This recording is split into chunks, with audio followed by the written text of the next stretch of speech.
ফেরাউন তার আল্লাহ দাবি মানার জন্য সব মাদ্রাসা বন্ধ করে দিছিল। কথা বোঝেননি?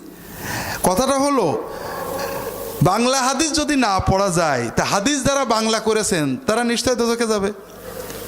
হাদিস বাংলা করেছেন শাইখুল হাদিস আজিজুল হক সাহেব, জানেন না? উনি তো সবার আগে দোজখে গেছেন। হাদিস যে বাংলা করেছেন এটা কি আলেমদের জন্য? আলেমদের জন্য। যে আলেম আরবি হাদিস বোঝে না ও তো আমার সাধারণ মানুষদের খারাপ।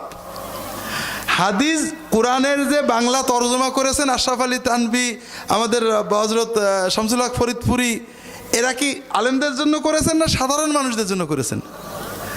আলেমরা যারা বাংলা পড়ে ওরা তো আলেম নামের কলঙ্ক। আলেম তো আরবি পড়ে বসবে, তারা তো সাধারণ মানুষদের জন্য বাংলা করেছেন। আলেম ছাড়া তাহলে তো মশলার বই পড়া যাবে না, কারণ আলেম নাহলে ফতোয়া দেওয়া যায় না। ফতোয়া দেওয়া একটা জিনিস আর ফতোয়ার বই পড়ার একটা জিনিস। তফসির লেখা একটা জিনিস, তফসির পড়া আর একটা জিনিস। হাদিসের ব্যাখ্যা করা একটা জিনিস, হাদিস পড়া একটা জিনিস।